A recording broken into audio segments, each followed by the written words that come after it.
So today I'm going to bleed the power steering on my car. After taking the engine out and putting it back in, it's a little rough. So time to bleed it and make it a little smoother.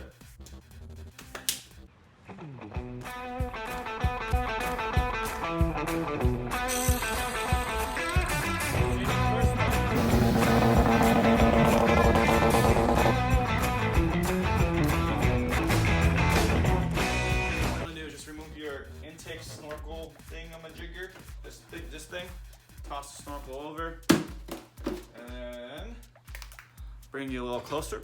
And here is the reservoir.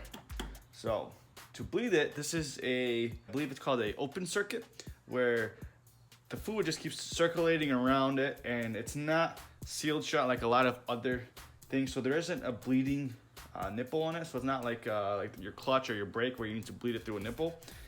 This one, you just take the cap off and you literally just go in the car and turn the steering wheel around and it'll start bubbling up and all the air comes out. But with that being said, you probably want to jack your car up to get those front tires off the ground. Make sure you have enough fluid in there. Looks pretty good on the level. Double check when you're all done. Probably gonna have to insert the keys. Don't start the car and then twist all the way one way, all the way the other way. Now you can kind of see that's getting a little frothy in there.